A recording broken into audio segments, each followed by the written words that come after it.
बिलावल भुट्टो जरदारी ने कहा है कि वो खान साहब को समझाते रहे अगर गिरफ्तार करना है तो मर्दों को करो, औरतों को नहीं। उन्होंने सरप्राइज कहकर अपनी हुकूमत खत्म की।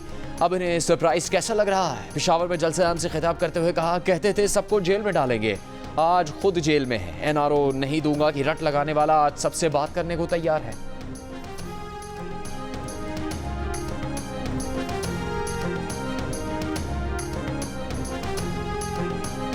नवाज शरीफ ने कहा है सब नहीं, लेकिन खैबर पख्तूनख्वा के चंद लोग आसानी से बेवकूफ़ बन जाते हैं।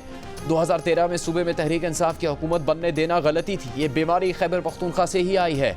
हमें 2013 में इनकी हुकूमत बनने ही नहीं देनी चाहिए थी। ना होता बांस ना बचती बांसुरी।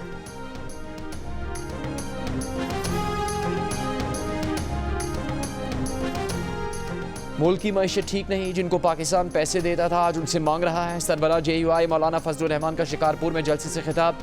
कहा मुल्क में इंसानी हकूक की हिफाजत की ज़रूरत है। फ़िरका वारियत से बालतर होकर वतन की बात करना होगी।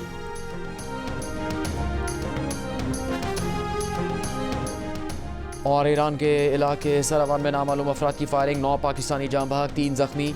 जाँ बहक होने वाले 2 पाकिस्तानियों का ताल्लुक लोधरा से था। इलाके की इतला मिलने के बाद अहले खाना गम से निढाल। ईरान में पाकिस्तानी सफ़ीर मुदस्सिर टीपू का ईरान से वाक़े की तहकीकात में मुकम्मल ताउन का मुतालबा। एक बयान में कहा कि पाकिस्तानियों के हौलनाक कत्ल पर गहरा सदमा है। सिफारत खाना सोगवार ख़ानदानों की मुकम्मल मदद करेगा।